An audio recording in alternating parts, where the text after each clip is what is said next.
Hi, intro students. I hope you're doing well. Some of you guys, depending on how this week goes, more of you guys may be watching this than normal. We are going to now shift from our painting unit into our mixed media unit.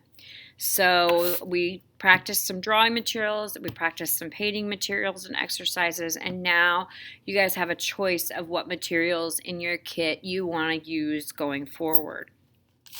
We have about 3 projects left in this unit, so I do want you to be mindful of the fact that we have 4 weeks left and think about what you may still have to turn in and start balancing your time a little bit there. We are going to create, I forgot a piece that I need for this video. Hold on, I will be right back.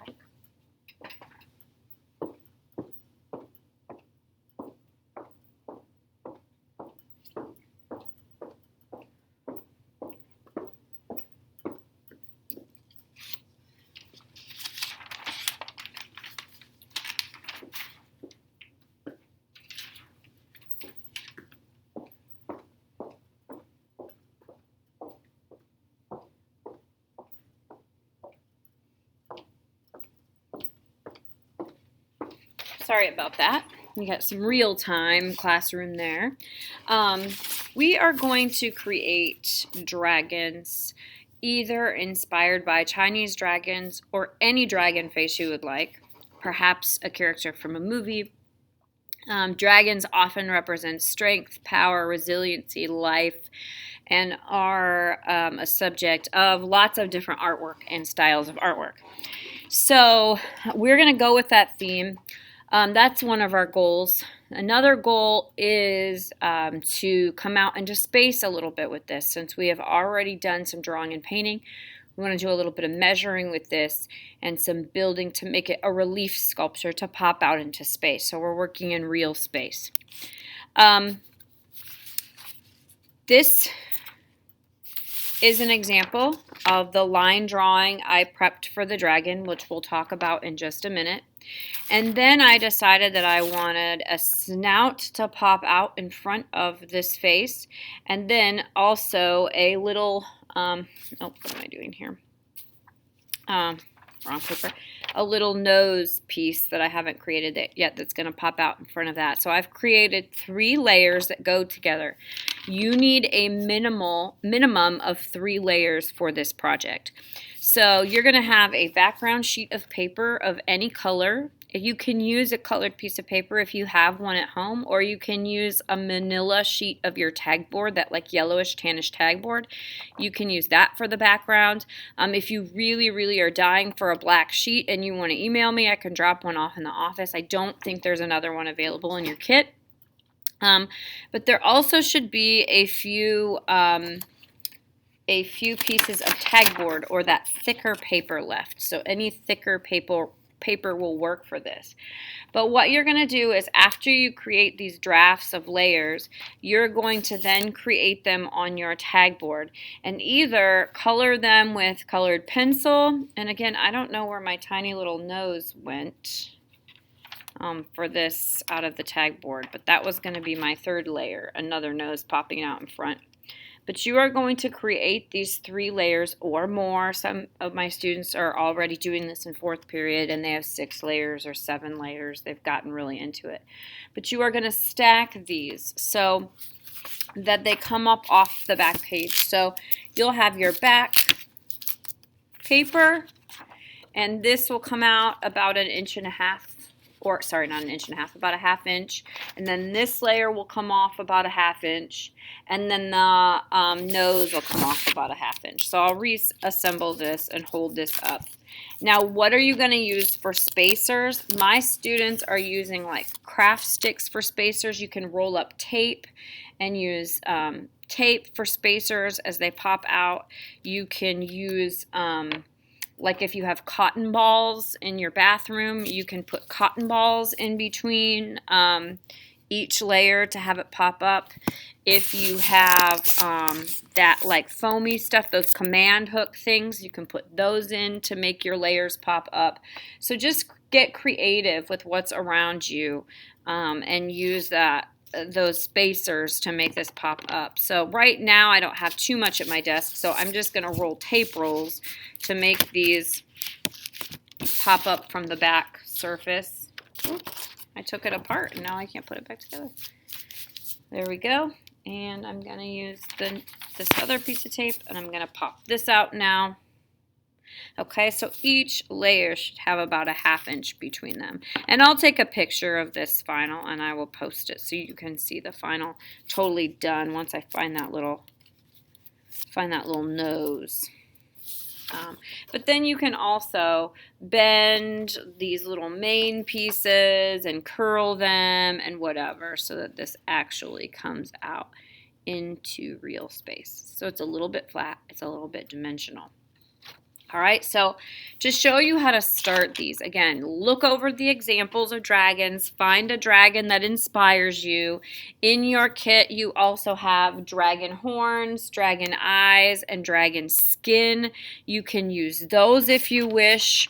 So to trace them, on this one, I used a horn from the paper and an eye from the paper, and then I created my own mouth kind of based off of one of the Chinese dragon mouths. Okay, so here we go.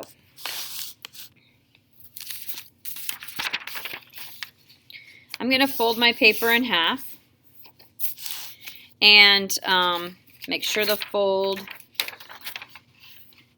is kind of to your right here so that when you trace it and open it, it looks the same on both sides because we're working with a line of symmetry, okay? And same with the radial design. There are lines of symmetry. That's always a state standard in art to take something that's singular and multiply it through lines of symmetry to give it a more complex look, okay? So here is a horn that I am creating for my dragon. There's my horn. Now I'm going to create kind of a dragon eye somewhere underneath the horn.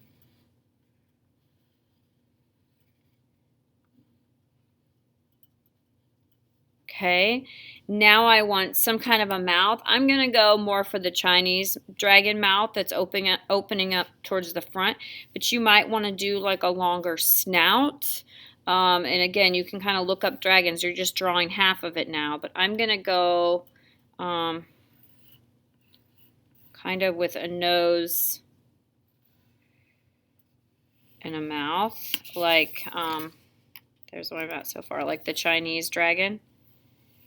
I want to put a huge tooth out to the side. I don't know what this says about me, but I kind of like the ones that look a little bit like bat-like or a little bit creepy. But you can have yours look really fun and cuddly too as well. It's totally up to you. So there's the mouth. Now I have to come up with kind of an overall outside of the face for the dragon. And I am also, one thing that's really important is to come up with some kind of a mane. And you can see on this one, the mane is just these little kind of wavy lines.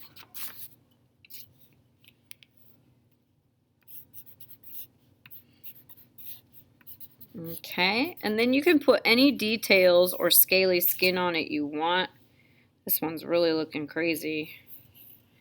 I'm going to do some spots and some dots on its face. And then I have to flip this over and I have to trace. Now, I don't have a light table right here in front of me, so it's a little more difficult to trace. I'll see if I hold it up to the light of the screen, actually. I can probably trace. Now, I won't trace nearly all of this because this is probably looking real interesting to you right now because I'm literally using the screen to trace this image on the other side. But when I open that up, it's going to be the same thing on both sides. This honestly looks more kind of like dinosaur-like, but that's totally okay.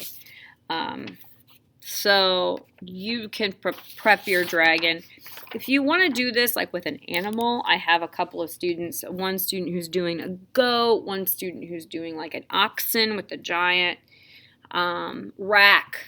And theirs are like 6, 7 layers of what's coming forward. Is the snout coming forward? Are the ears going back? Are the horns coming forward? If you run out of tag board in your kit, just ask me. If you want a different color of paper for the background, just ask me. I can take it to the office. But there should be enough tag board and that manila tag board as a background in your kit. Something my students are also doing this week is cleaning out and organizing their kit because it's getting towards the end and we're talking about what we really need and don't need. So if you want to do that as well, you can.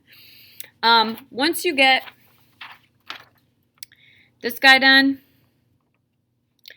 and this guy done, and you decide how many layers, then you can trace these onto your tag board using a window of whatever. You can paint them, you can use colored pencil on them, whatever you want, and I will do another demonstration for that.